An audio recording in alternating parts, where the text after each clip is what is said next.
greetings from West Virginia. The mountain state became the 35th to join the Union on June 20th, 1863. With 1.8 million residents, it ranks 37th in population.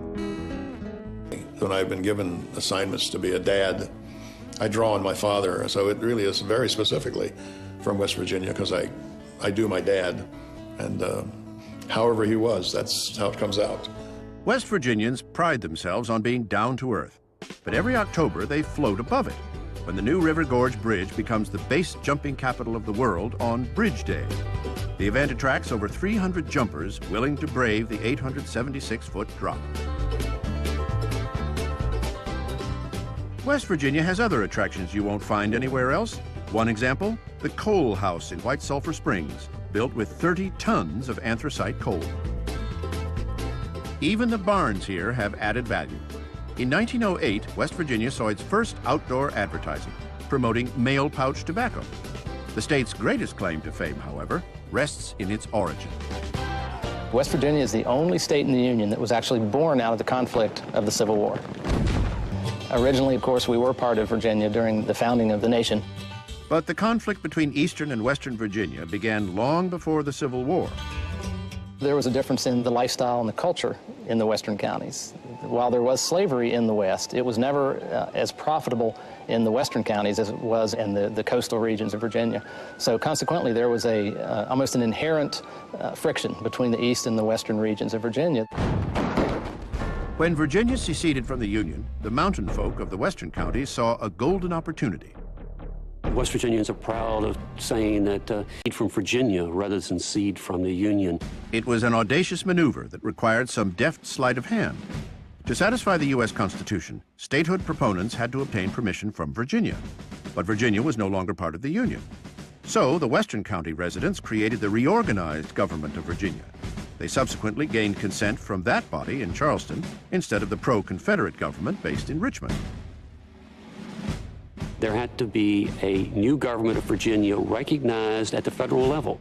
And Abraham Lincoln recognized this new government, as did the Congress, because they sat the new representatives to Congress, the new senators to Congress from the restored government of Virginia. Even today, West Virginia's identity as a northern or a southern state remains ambiguous. At this end of the state, we're southern. We drink sweet iced tea. Now, you go up to the northern part of the state, I don't know, you might be a little iffy on the sweet iced tea. Nicknamed the Mountain State for its Appalachian Mountains, West Virginia has a rich, stark beauty reflecting its rugged topography. They say, where are you from? I say, West Virginia. They say, do they have shoes there? Is one leg smaller than the other from standing on the hills? With more than 1 million acres set aside for state parks and national forests, tourism plays a large role in the local economy. You have to look beneath the beauty, however, to find West Virginia's true lifeblood. Despite its small size, the state ranks 3rd in the nation for coal production and 4th in proven reserves. But the rich deposits have been both a blessing and a curse.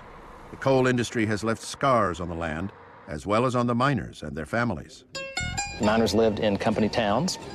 They received a company wage. They shopped at the company store. They had very few options.